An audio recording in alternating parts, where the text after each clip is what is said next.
Hello.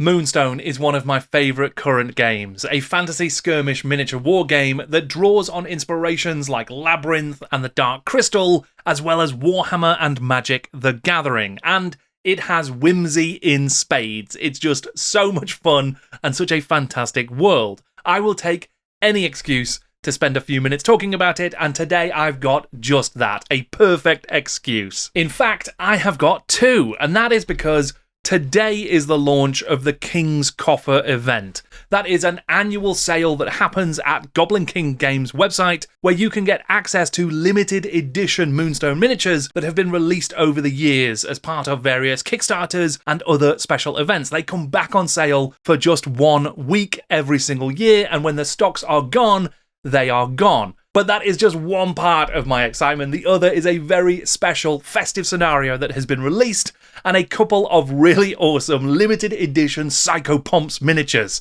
the Psycho Presents. These are special limited edition versions of a couple of the existing Psychopomps that came with the most recent Shades faction release, and I think that they are absolutely fantastic. What a cantankerous bunch of festive imps. I'm actually going to be giving away these pre-release miniatures of Flay and Brave Sir Pidge over on my Patreon next week. It is free to join, and you can enter when the competition goes live.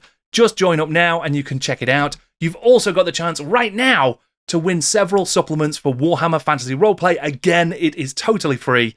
You just have to join up and become a member of my Patreon at the free or the paid tier. In the meantime though, with Christmas bearing down on us, I couldn't help but want to make a little video sharing a Christmas story from the world of Moonstone. This is an official story. I've been given permission to read it to you by the fine people at Goblin King Games. So why don't you make sure that you've got yourself a cup of cocoa and that you're bundled up nice and warm, and we can begin. The Psycho Presents, a festive Moonstone story. Cuthbert grasped the window frame and leaned out until his arms began shaking. He squinted his eyes and strained his hearing, desperate for a sign of some kind, but the night was crisp and still. Cuthbert sighed dramatically, the cockerel crown atop his head wobbling dangerously. He darted inside to stop the crown plummeting into the holly bush far below, his relieved sigh clouding in front of his face. He plonked down on top of a nearby chest, folding his legs under himself and shivering. He searched the sky again, the stars twinkling, and balled his fists in excitement. "Oh, do come inside, your tweetfulness, or you'll freeze your nose off," Dowager Queen Fanny announced from the doorway, her neatly folded hands engulfed in masses of shining orange satin from her skirts. She frowned, the white paint on her face cracking from the wrinkles. Valiant, her crested dog, poked his nose from beneath her skirts and growled at Cuthbert. "I shall be quite all right." Cuthbert sat straighter, ignoring the ratty dog, and casually wiped away the drip that was forming on his nose. Fanny clonked into the room, her gait unsteady on the fashionably tall shoes the goblins at court were wearing. She glared at the guard in the doorway, who quickly closed the gilded door to leave mother and son alone. Fanny grasped a thick woolen blanket from the bed and teetered over to Cuthbert, wrapping it around his shoulders. "Thank you, Mummy," Cuthbert said regally, tightly pulling the blanket around himself. He felt the crown slip to one side, but ignored it, his eyes on the sky. After a few moments of silence, he glanced at his mother, who was staring at him wistfully. "Mummy, what is it?" "I was just thinking back to when you were a young princeling, running around the palace without any clothes on except for your father's crown. It used to slip down like that all the time." Cuthbert smiled. "Then old Grimbles gave me a tiny tin crown, which stayed on my head for years." "Oh, how the time has flown."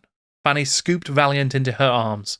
Holding him on his back, she cradled him against her chest like a baby, nostalgia palpably flowing from her. Valiant's tongue lolled and he whined happily, watching her large gemstone earrings catch the light. "What do you think old Grimble will give me this year?" Cuthbert asked, giving the dog a dirty look. "I'm sure it will be something delightful," Fanny said, letting Valiant lick her fingers. Cuthbert opened his mouth to address this disgusting display, but was relieved to catch a rumbling sound at the edge of his hearing. "Mummy, he's coming! Old Grimbles is going to empty his sack all over the place." "Oh, how wonderful." The pair stood leaning out of the window and watched a dark, rotund shape block out the stars. "Oh, ho, ho, ho!" Grimbles groaned from up high, and shapes began falling from the basket beneath the balloon. The parcels fell quickly, too many to count, shooting out and down into bushes, ponds, and through windows. Laughter, shouts, and screams filled the air as Grimble's balloon turned. There was a ripping, flatulent sound, and the balloon shot away. Ah, Grimble schnacked, Cuthbert thought dreamily. He glanced around and realised his room was empty. Stamping his foot, he shouted, "Hang on, what about my—" A large square parcel dropped from the roof above, bounced off a tree branch, and pinged through the open window over their heads. It landed with a satisfying, heavy, expensive thud. The Grimble paper was bright red, with painted blue frogs over the surface, and gold ribbons adding decoration. "It's so pretty," Fanny gasped. Valiant hopped out of her arms and yapped at the box. "I'm going to open it." "You should wait until tomorrow." "But, Mommy, I want to open it now." He pouted and gave her the most innocent look he could conjure. The look was rusty, but Fanny's expression softened. "Oh, all right, but then off to bed afterwards. You've got a busy day tomorrow." "Yes!" Cuthbert knelt down, sliding Valiant out of the way. He slowly pulled at one end of the ribbon, delighting in the silky sensation as the bow started to uncurl. The box shuddered. Valiant and Cuthbert hopped backwards. What was that? They watched the box, and it was still. Cuthbert shrugged, reaching for the bow again, his tongue curled over his lip. The box juddered and jumped, sending it rocking forwards and top bursting open. Valiant darted beneath his mistress's skirts, howling, as something small rolled out, armour clanging.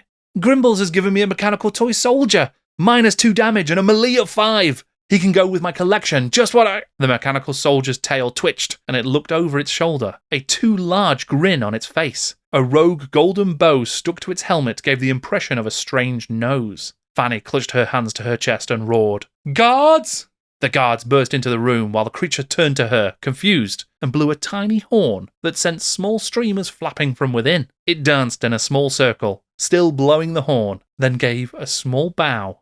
"Should we—" A guard used his sword to gesture at the creature. The creature dropped the horn and pulled a small bottle from beneath its armour, which it offered to Cuthbert. "Oh," Cuthbert said, glancing at the bottle that was labelled as a fine cream-based liqueur. "Thank you." It bowed to him, tail feathers twitching, and muttered something in a language they couldn't understand. "You may rise," Cuthbert said regally, and sipped from the bottle. The liquid slid down his throat with a satisfying hum of alcohol. The creature stood, reaching beneath its armour again to remove a sprig of mistletoe. It grinned again and sashayed towards Fanny. Taking her hand, it planted a kiss on the back of her fingers. Valiant trotted over to smell the creature, and it planted a kiss on the top of the dog's head. "Your most royalnesses, should we remove this creature?" another of the guards asked, confused. Fanny giggled. Cuthbert looked at her in horror, and Fanny said, "It's Grimblesnacked. All are welcome. Let's go and see if there are any other presents." Fanny took the creature's hand, and they strode from the room, Valiant at their heels. I hope that you enjoyed this brief sojourn in the festive world of Moonstone. I had a lot of fun reading that story, and I think that it's well worth checking out Moonstone if you haven't already. It's a terrific game. I've done some videos about it already, introducing the game itself, and an overview of the latest faction, the Shades. Check out those if you want more information, or go and check out www.moonstonethegame.com, where there are loads more articles and amazing bits of information, and of course the Kings Coffer event right now. And rest assured, I will definitely be covering Moonstone in the new year again, because I think it is such terrific fun. Thank you once again to Goblin King Games. Thank you for watching. I'm Jordan, and this is Jordan Sorcery.